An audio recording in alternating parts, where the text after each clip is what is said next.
Hello everybody, Average Gamer here, and welcome to another episode of Submarines Ultimate Tutorial.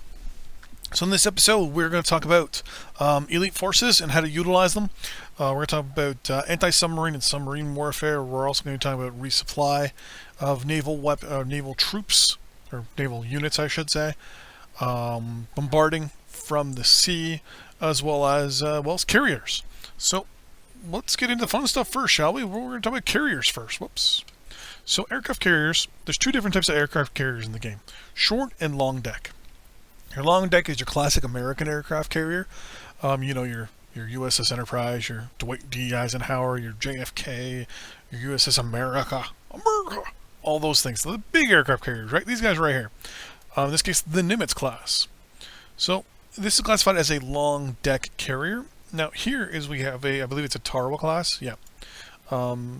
A short deck aircraft carrier. Now the way to tell them apart, obviously, other than the physical characteristics, is the actual, well, let's off-click something here. So we're going to click the Tarawa, and we're going to click its technical readout. And you'll see that right here, it says carrier, but specifically, it actually has a helicopter on it. Now this is a modification of an aircraft carrier. It's a landing aircraft carrier. It's an amphibious assault aircraft carrier. So it can carry also 6,000 tons of cargo. But good part here is it can carry aircraft. In this case, helicopters. Now here it'll list and tell you it can only carry 2 choppers though, which is no big deal. The next one obviously being the Nimitz class here. Bring out its technical readout. You'll see when we hover over it, it'll say long deck carrier. Now, obviously, these are what we would classify as now as the super carriers, and when you hover over this location here of your carrier capacity, it can carry a maximum of 4 air units. A little underwhelming there in my eyes, but yeah, what can you do? Now, a couple ways you can modify things a little bit is, for example, this Hornet here. We can actually split this unit.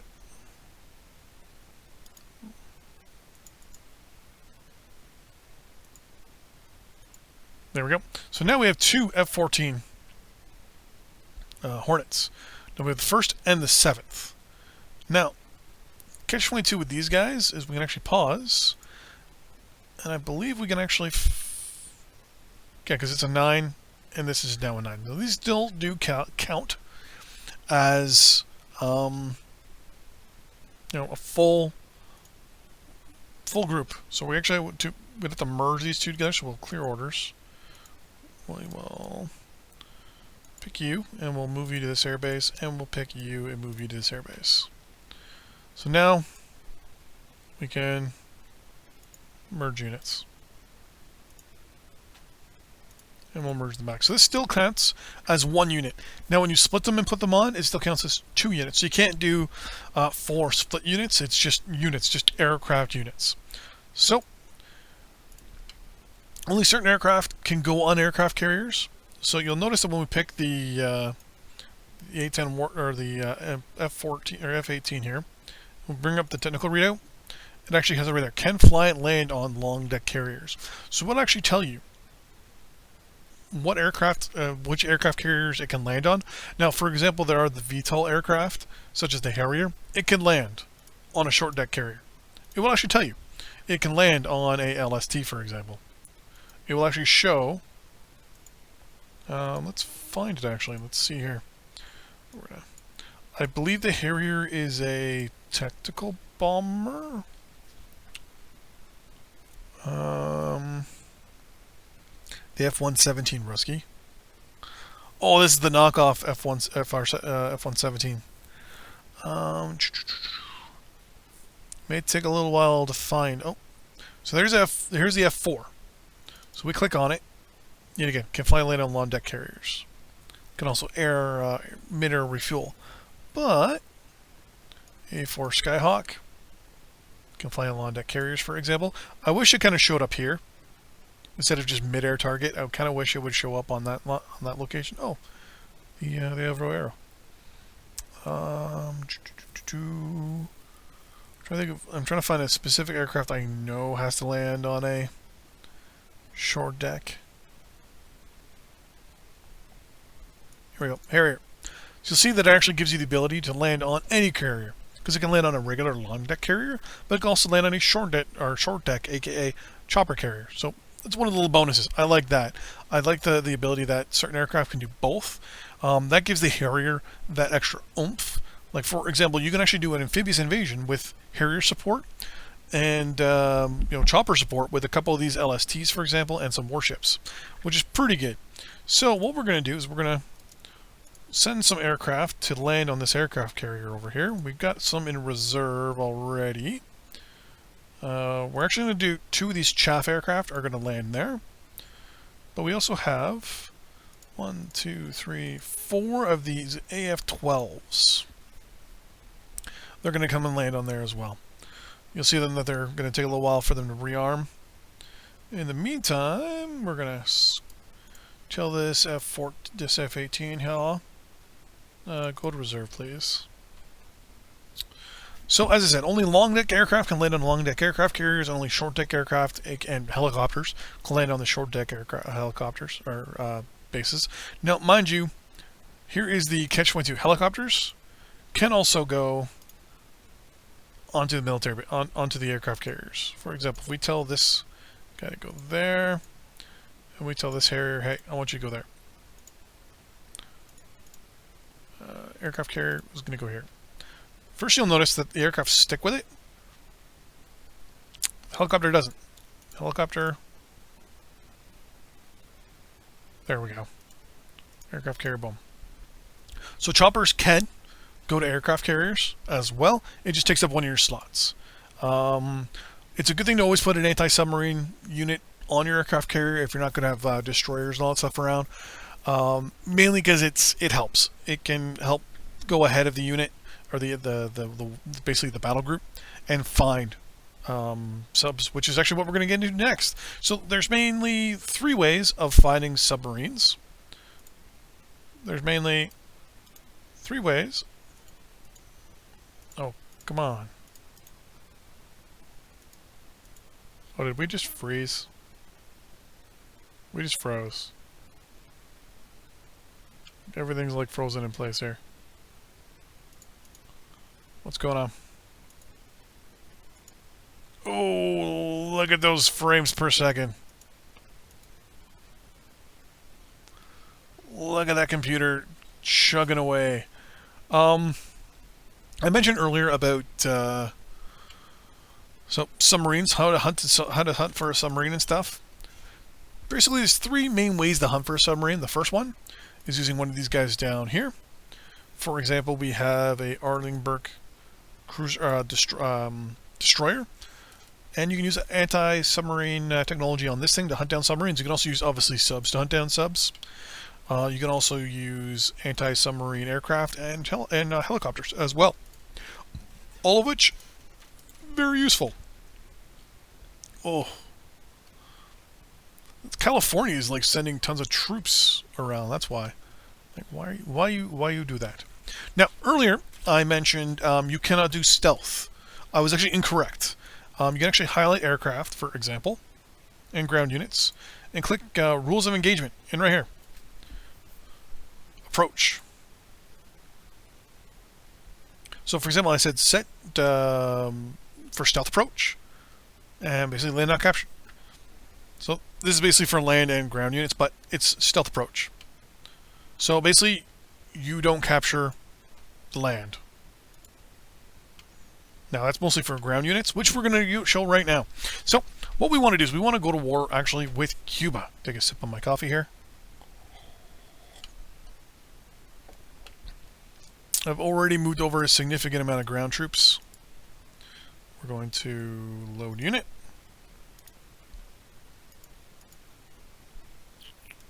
Oh, come on. Load unit.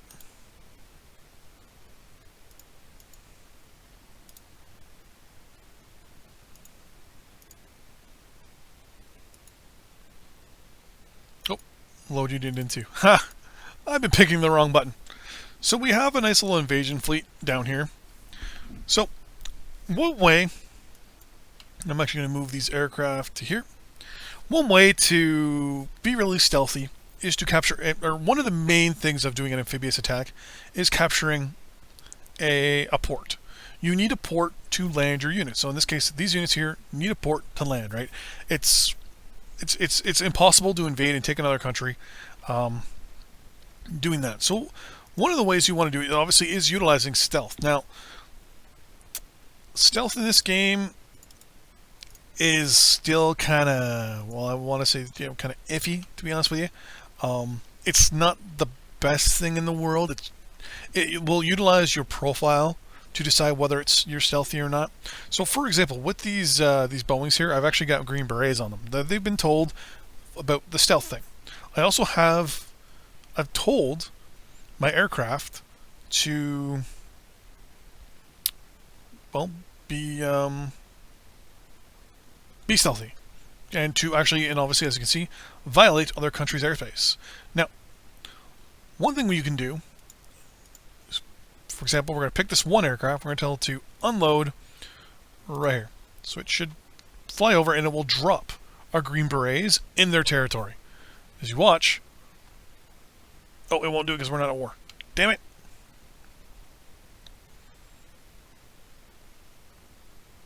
It'll probably just fly. Yeah, I figured it was going to do that. These are going into the 27th. Load into 27th. Load into 27th. So you need to be at war, though, with the country. Now, since I told them not to capture territory, it will also affect them supply-wise. So a couple things we want to do first. We want to be able to support these guys when they land, or when we drop them, and when they go to capture the port. In conjunction, we want ground units to be able to come in as fast as they can to help capture said port. So first few things we're going to do. One, we're going to move this Tarawa class warship down here with the aircraft carrier. They're going to go together. Then we're going to send these battleships here. This is the target we're going to get.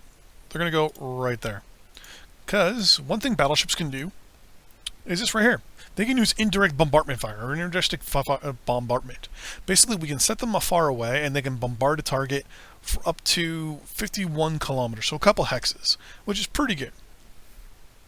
So we can actually set them here, and they can bombard this location for us, which is really good. One of the things we're going to need. Now, one thing you can always do, for example, I have my my U-2 spy plane here. I have them flying over a country and looking to see where the weak points are. That's why I picked this specific port, because I know it's not protected. Or if it is, it's very, very badly protected. In conjunction with everything else, there's not much these guys can do. Most of their military forces are in the south or in the north.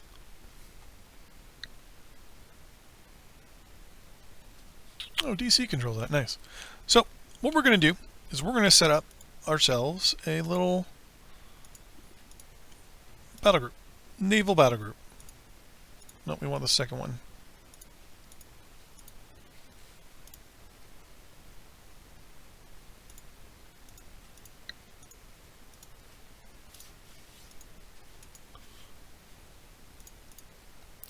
Escort Cruisers go at the front.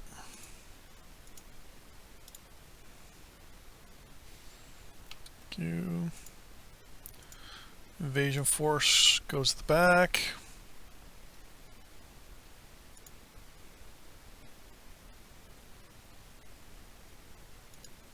We'll put the other capital ship and the other sub with the carrier.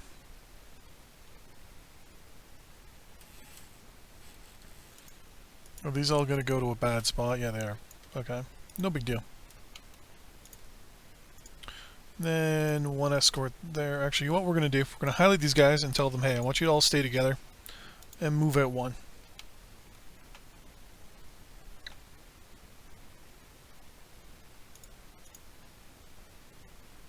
There we go. Escort. Escort goes there.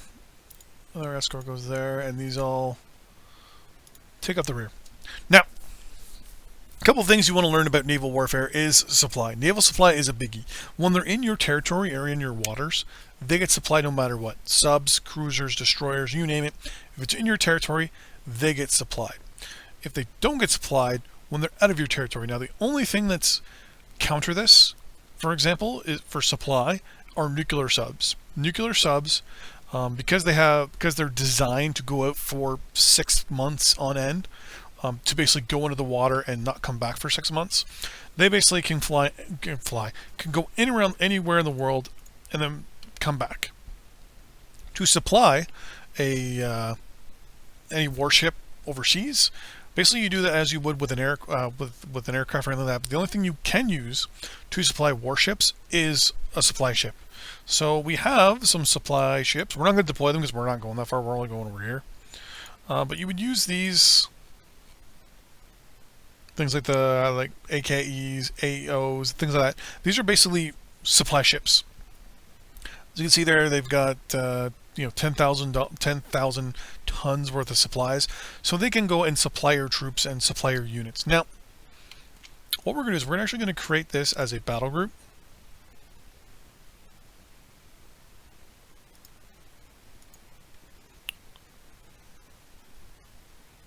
There we go. So now this is like our first fleet. So what we're going to do is we're going to tell this battle group, listen, I want you, got to double click. I want you to move here for me. And actually, I want everyone to move at the same speed. So we're going to move our fleet right there. Fastest. Now you'll notice our aircraft went. Technically, they should not have. They should have stayed with the aircraft carrier. Why they didn't, I don't know. But we're just going to tell them to return to base. RTB. In my eyes, it's a bit of a bug that they'll do that. Same with this chopper here. Return to base.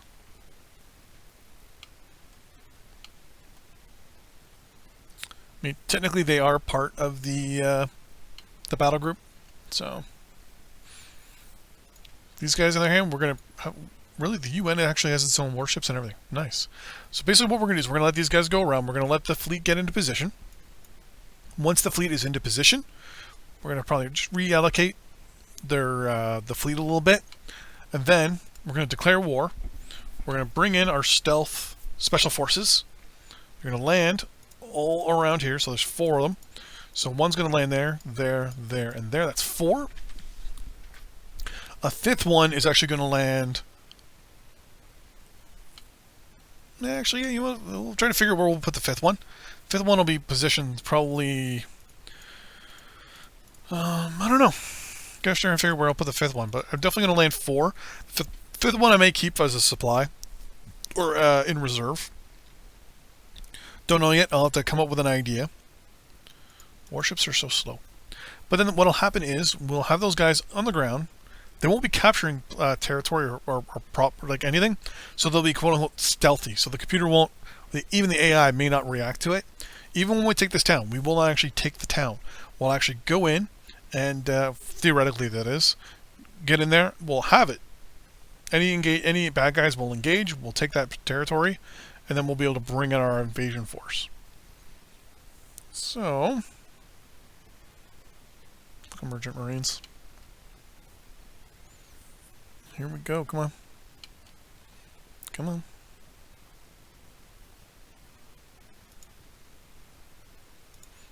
So you notice this nuclear supply is at 100% supply so far. Escort Cruiser, 100%. So I will admit, one thing I do love using is U2s, U3s, and SR-71s. They're just so fun and easy to use. So our fleet is almost in position. Majority of Cuban units are, strangely enough, I can't see them. So what I'm going to do, as a last ditch, where are they effort,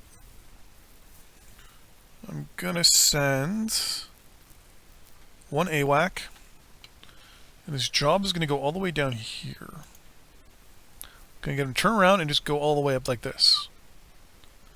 So Just want him to see. Actually, I might even do that. I might just send him, actually, there. Go to normal. Perfect. I want you to go to air patrol, and I want you just to patrol to there for me.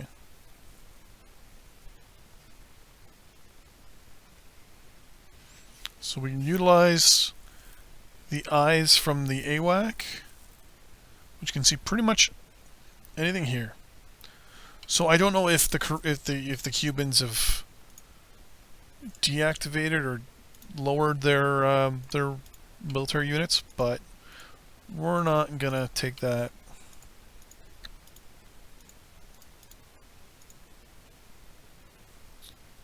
Tarawa is gonna move up to here. Nimitz to there. Arlen Burke is going to go there. That actually is going to stay there. This destroyer is going to move up. These two are going to move up this way just to be on the safe side in case any Cuban unit naval warships are here. They can't push out.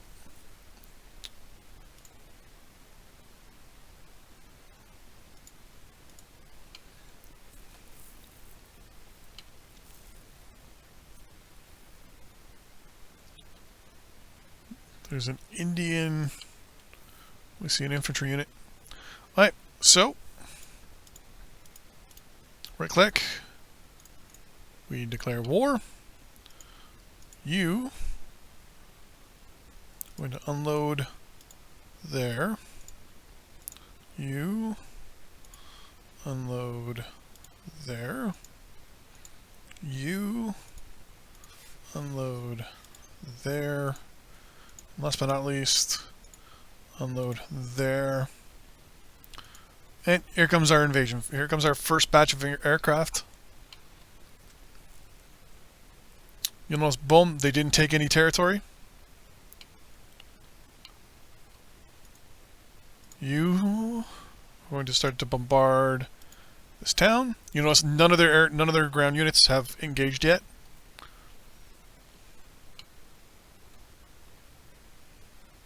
And you notice that the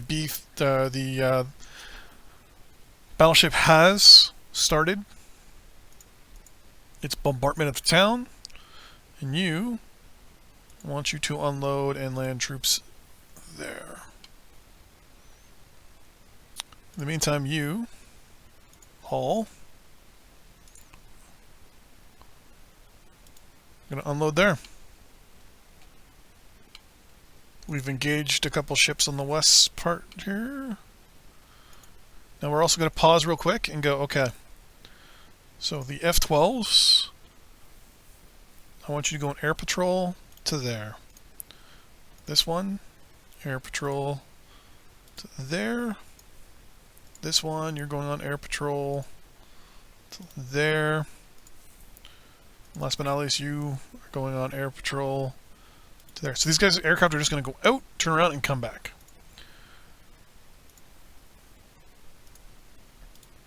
These attack choppers are basically going to go to the town and come back. So here we go.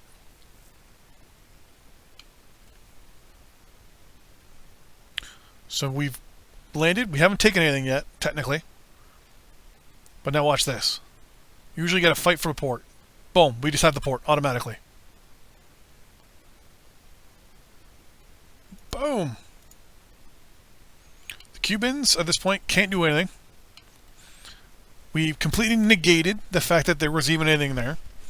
So we've actually landed our troops, and we're actually able to, in a matter of a couple seconds, get everything. So one of the wonderful things about this game is that stealth capability that as I said, I forgot to mention, for special forces. You can do things like this, like this perfect amphibious assault. This would be your stereotypical invasion. Next few things we would probably do is use these units and push straight northeast. These guys as well would push up here, and we'd probably put up defensive positions. And we'd be able to cut the country in half in a matter of one quick turn. So there you go. So that is some naval warfare tutorial, a little bit. How to utilize different troops, how to utilize different units, how to use stealth special forces, and how to capture a port without having to actually fight for it. See you guys next time. Bye-bye.